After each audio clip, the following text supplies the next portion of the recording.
For more on the impeachment inquiry, NewsHour Weekend special correspondent Jeff Greenfield joins me now from Santa Barbara. So, Jeff, we've had this vote to formalize the procedures. So what are we going to see now? Sometime in the next couple of weeks, we're going to see public televised hearings. We're going to actually get to see the depositions that some of the witnesses gave in closed testimony. And then the question is, who are we going to see in public? Will we be hearing from Lieutenant Colonel Vindman, the National Security Advisor on Ukraine, who was quite alarmed by what he heard on the call? Are we going to have John Bolton, the former National Security Advisor, who was also quite alarmed by what he heard? He said he will only testify if compelled to by a court. And then the question will be, who will Republicans try to bring on to attempt to undercut the central story of the president asking for a quid pro quo in return for military aid? So, but it is going to be public.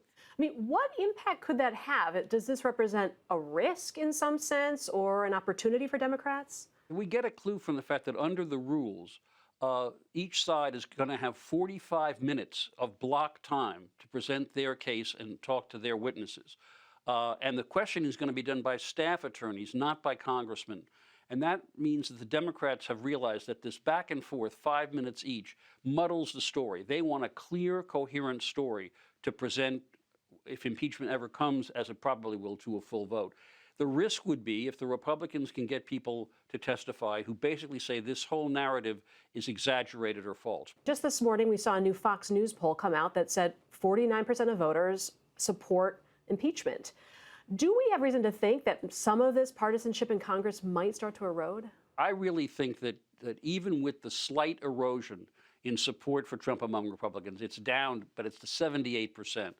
When you look at the risk that Republican senators up for re-election may be taking, they might want to appeal to more moderate voters who are less happy about Trump, but do they risk alienating that firm base? So that part of the partisanship, I just think, is not going to fade, barring some miracle.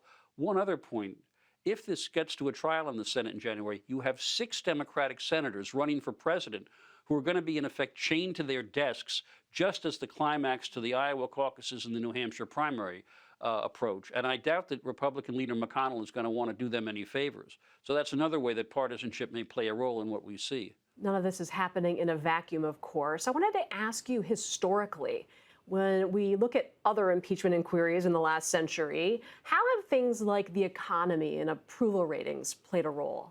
One of the things that doomed Nixon was that in 1974, as the impeachment waters were rising, the economy was heading into recession and the stock market was in free fall. By contrast, the economy under Bill Clinton in the late 90s was as good as it has been in the entire 20th century. And so his approval ratings, even during impeachment, never dropped below 60%. In Trump's case, his approval ratings generally are lower than they should be, given the state of the economy. So you could say that if something were to turn in the next couple of months, if the economy were really to sour, that could be a real problem for Trump maintaining the base that he does have.